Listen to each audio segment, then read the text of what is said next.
Yeah, I'm going to this new gym called Proprioceptive Solutions. It's like a hospital gym, I think, or something. Like it's not only marketed as like a commercial gym, right? It's definitely not, I would say, a commercial gym. But they also have upstairs this like clinic looking thing, and it's supposed to be meant for the gym part of it. I think it's also supposed to be used for like training, but more like medical like training or something. But yeah, I'm going there right now. I literally just got my membership yesterday, so we'll see how it is. I do get a discount because of the company that I work at. We get discounts. So instead of, I think it's like 100 a month, I pay like less than half of that. So yeah, I'm gonna see how I like this gym. There is one thing that might not be so great because I used to go to 24-hour fitness, and 24-hour fitness would just get so packed. That's obviously not a good thing, but like, I don't know, sometimes you really don't want a gym with just like nobody, to the point where it's just like lonely. And that's kind of the vibes that I'm getting from this gym. Super, super nice gym, super nice equipment. Like, you literally have every single thing that you probably will ever need. But it comes to a point where, like, I don't know, a gym sometimes feels like a community. Even if you don't talk to a bunch of people, just like seeing the same people over and over again, whether you go at the right time or that little thing where it's like me going to the gym in the morning, but then that one day that I go in the afternoon and I see the exact same people. That's just because you grow like this familiarity with like the people that go there every single day, right? So it feels like what time everybody goes, and like it's just like that's the part of like the sense of community. Whereas in a gym where no one is there, or it's just like two other people there, it's like there's no community, like you kind of miss that sometimes. So I'm gonna see how it goes. Maybe I'll be here for just a month or two, or maybe I'll keep it, maybe I'll like it, right? Or maybe I'll get another membership and keep this one. But yeah, we're hitting some shoulders today. I hit back yesterday. I'm looking to develop more of a structured workout plan. I honestly have been doing pretty much the same exact split. Okay, I've been doing the same split since like high school. And it's Monday. Well, I switch up the days sometimes, but in terms of like body parts and whatever, or muscle groups, it's pretty much the same. I do chest on Mondays, legs on Tuesdays, arms on Wednesdays, back on Thursdays, and shoulders on Fridays. Or I usually switch the last 3 days up a bit, like those really unstructured, but it's strictly always chest on Mondays, legs on Tuesdays. Like those never change. But I'm looking to switch things up, maybe switch up the days. I'm definitely going to switch up the workouts. I don't want to switch up the splits though. I do want to keep it, one muscle group per day. I don't mind working out 5 days a week.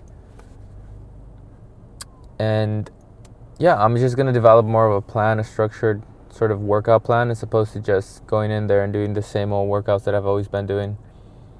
So yeah, let's see what kind of crazy things we get into today. This literally feels so weird. I've literally never recorded in the gym before. No, I just said that, but all right. So what I do is 12, 10, 8. I usually, my first set, especially if it's my first workout, I'll do easy set for my first rep. I just saw a big ass plane. Anyway, yeah, I usually do an easy first set of my first workout. So I'll do 12, 10, 8. First one, a little light, not too crazy light, but still kind of light. Then mid weight, and then last one is heavy. Given, you go down a couple reps each set, so you want to be increasing your load, progressive overload.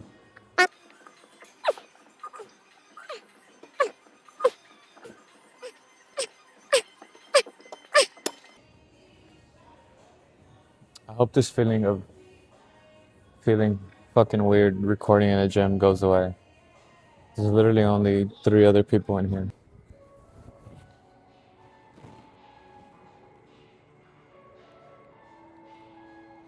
I was saying it's super fresh in here, but I do feel like my mobility when you have a hoodie on is a lot less than when you don't. So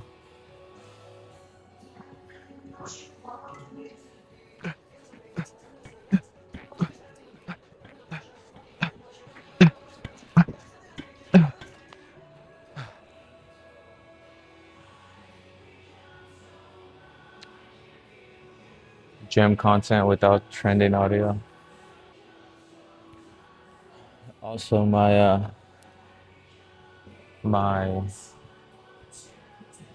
I just lost my train of thought. I did need to take a shit. I ate not the best breakfast today. I ate a jalapeno cheese bagel from Vaughn's with cream cheese. Then I added some more cheese. Uh, it was some fast shit, but I did eat a banana. So it was about 600 calories for my breakfast. All right, so I'm gonna be doing these here. I think I'm gonna do them sitting down though. So like this. I feel like I should. Okay, maybe this is this too. No, this is perfect. All right. I'm gonna do these in shrugs. I was gonna do these on the cable, like the single one where you're here, but I'm gonna do them here. I haven't done them like this in a while, so. Uh, yeah. See, I used to do them with a friend a little differently, where I used to have like a heavier set of dumbbells and a lighter set, but I forgot if he started off with a lighter set and then finished off with the heavier ones. What makes more sense? I think he started off with the heavies. Yeah. Well, heavy is subjective, right? But okay, screw it. Let's do this. Let's do 25 to start, just because I want to get the hang of this workout.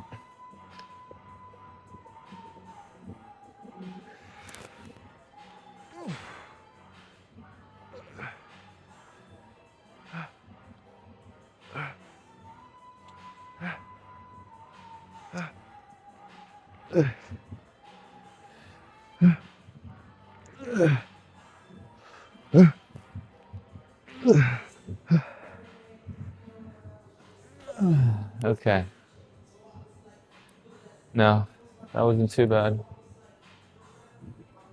Dude, I'm like paranoid. I'm like, this is there someone around me that thinks this is weird? Should I stop recording? Fuck. We'll say there's an office building directly across this one, and they can 100% see me talking to myself. It's alright though, like, if you want to start things like this, you gotta risk being cringy sometimes, right? Like that's sometimes it's just a risk you gotta take. Such a risk. Recording in an empty gym. Okay. Let's do some shrugs. With shrugs, you want to start a little heavier. Not necessarily too light, but a little bit heavier. I don't even know what I'm saying, just because I'm so fuck. Okay, start with 50s. So you do shrugs. You wanna, in your head, pretend someone asks you just like a really hard math question or some shit you just don't know. You wanna, in your head, just be like, I don't know. I don't know. You could even like tilt your head a little bit. Like, I don't know. You know? I don't know. All right, I think that's 6, 7, 8.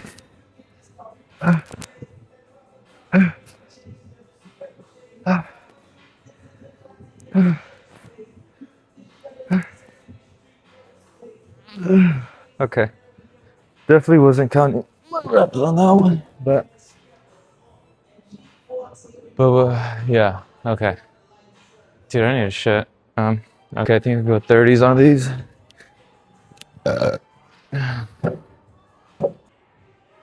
Okay, next time I think you could hear a lot of the music in the gym. So next time I'm gonna put the little muffle right here, just to see if it blocks it out a bit. Um, yeah. How's that better angle? All right. Well, in my head, I was recording for the last 5 minutes and talking and saying all this shit. So apparently I wasn't, but I'm nearing the end of this superset. So let's get it done and then we'll proceed to the next. All right. I will do 70s. All right, 8 reps of I don't knows. Let's get a little closer.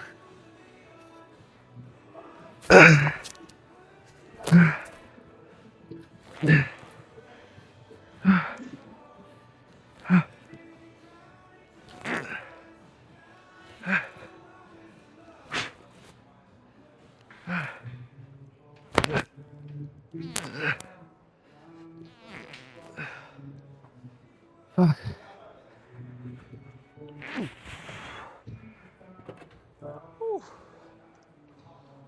All right, so I'm done with these. Dude, honestly, what else do I do for shoulders? All right, so for this workout, it's like a reverse pec deck. What I'm gonna do is sit sideways, first of all, right? So you're not up front, straight up on the machine, or straight up like this either, right? This is like the normal reverse pec deck. What I do is I sit sideways on the chair. Let me just adjust this a little bit. Sideways on the chair. Kind of gain some leverage over here. And this increases the range of motion. Some like rear delts or some shit.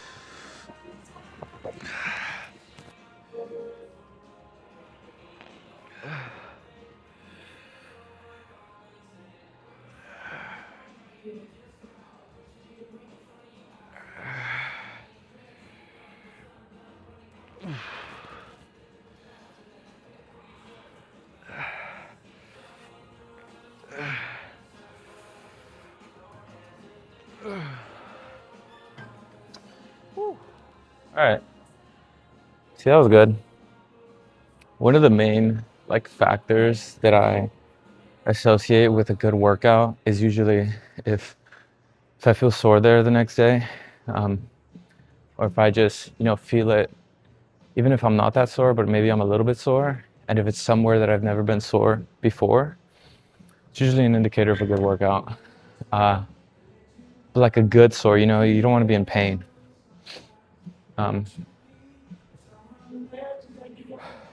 Yeah. So it was 50, kind of just for. Maybe, honestly, it wasn't that light. I did feel it a little bit. I would say that was like mid weight.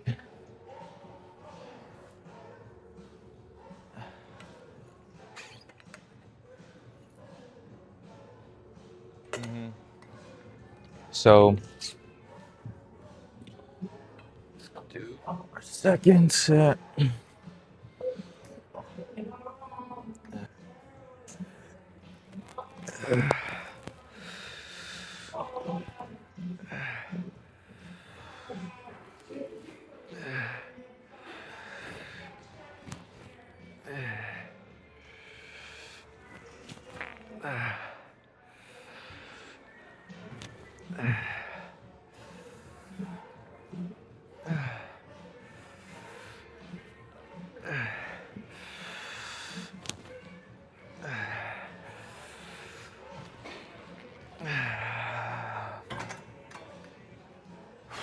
Other side. Let's go. Damn, sometimes I underestimate shit.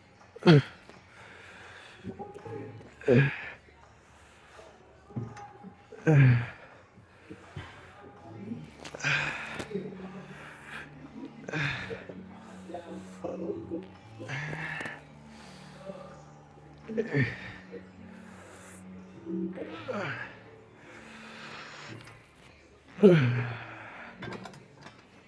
so that was definitely heavy, but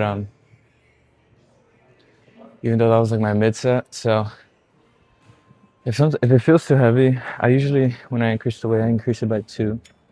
Right, I go down, I skip a hole, and I put it in the next pause. But no, I usually just go one more. But since this one felt a little heavy, I just did it once. Just so that I can finish the set, right? I don't wanna. I might even struggle with this one.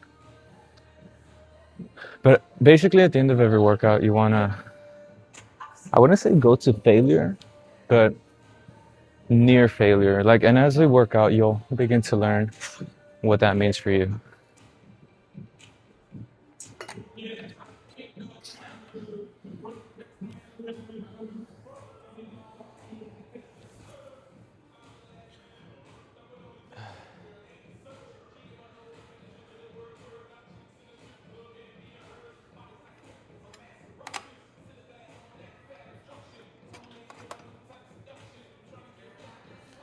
There's people next to me. I feel weird. Dun, dun, dun, dun, dun. All right, third set. It's gonna be my heaviest. Might be done after this.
Shit.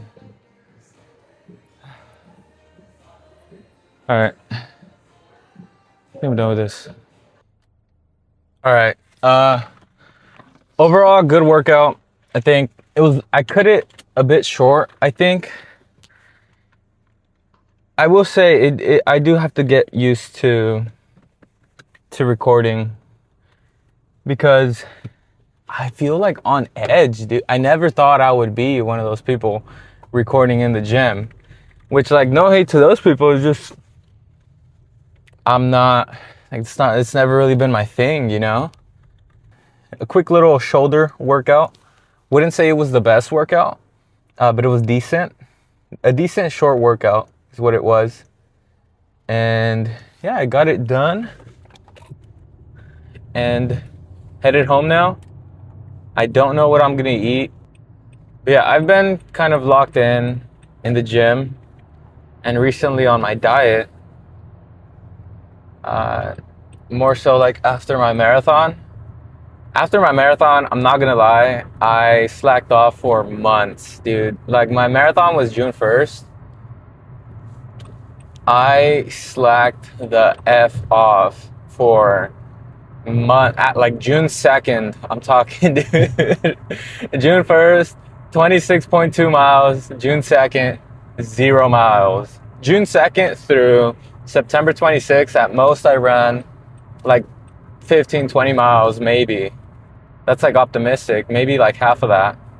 But I'm getting back into the groove. I'm getting back into gaining momentum. I definitely feel it. Gaining momentum both in the gym and in the kitchen, because, you know, the kitchen is probably 80% of the work. It's like everybody knows that the kitchen is 80% of the work to get to where you want to be. Like, I truly do believe in that. It's typically not because it's Not because it's 80% of the actual contributor to your goals, but it's the thing that keeps you from your goals the most, right? Like, obviously you need to work out, you need to do your cardio, you need to do what you got to do. But it's like, if you're not doing good in the kitchen, then all that is kind of to waste, right? But I've been sort of trying to dial in a little bit on the kitchen stuff, what I'm eating, being a little bit more conscious. I'm staying a little bit away from like sugars, artificial sugars, trying to get my protein goals in. But more so, honestly, just staying in a calorie deficit. But one of my goals is to lose 30 pounds in the next 20 weeks. And if I'm projecting that, that should be around 1.5 pounds per week, if I'm projecting that right. But I think it's totally doable. Right now I'm about 200, 205, around there. My goal is just to get to around 175, because I'm planning on signing up for a marathon next year as well. But I want to do it at a lighter weight this time, just because, okay, my first marathon, I was heavy, dude. I was probably 210, maybe, optimistically, maybe 210. Second one, I was around 190. And it slows you down. Like, your weight, like, no one's going to tell you that it doesn't slow you down. It slows you down. I don't care if it's fat. I don't care if it's muscle. It definitely slows you down. And so I want to go down to 175 for that, because my last approach, one of my goals was to get to 180. I fell a bit short. I was at 200 and I got to 190. And by race day, I was like 190, but my goal was to get to like 180. I didn't get there. But my mistake was that I was trying to lose that weight while in prep. And that was a mistake. Yeah, that was a mistake. This time around, I'm not going to let myself to even enter prep if I'm not at the goal weight that I want to be at, which I think is a better approach to it, so that I don't have too many things going on. And also, this allows me to focus on working out. This allows me to focus on building muscle. Yeah, at the time of my marathon, I was 190. Right now, I'm probably like 200, maybe a little bit, like 202, 203, around there. So I did gain a lot. I definitely feel like a lot of it is muscle, just because peak marathon training, my lifts were at least 10 to 20% down than what they are when I'm not running, right? And right now they're back up there, if not even more. So that's definitely a component, but maybe I did, obviously with every bulk, you are going to gain some fat. So definitely did contribute to that compartment as well. But like I said, those are my goals. Going to sign up for my third marathon, 2026. It'd be cool if I do like a marathon every year, at least in my 20s. I'll see how I'm feeling in my 30s. But so far, I've ran one every single year, right? Ran one when I was 20, then when I was 21, and then I'm about to turn 22, so maybe I'll run another one next year. But yeah, those are some of my goals for now. I'm gonna try to keep making videos like these. I don't want to make them super long though. They're gonna be around, definitely less than 10 minutes. I want to go for like 5-6 minutes, so we'll see kind of where they land. But they're gonna get better, I promise, as like I get used to the recording, as I stop saying a bunch of filler words, when I figure out my phone storage situation, and the audio, like it's gonna get better. I will get better at this, and I will be a little bit more consistent if I continue wanting to do this. But it's also like a fun project for me and anyone who's watching, so yeah, tomorrow or this weekend, I don't think I'll be in the gym. If I do, maybe I'll just run a little bit. I don't know if I'll record, but yeah, I'll see you on Monday. Monday's going to be chest, and I'll definitely record that. And yeah, I'll catch you on Monday. We'll hit some chest together, all right?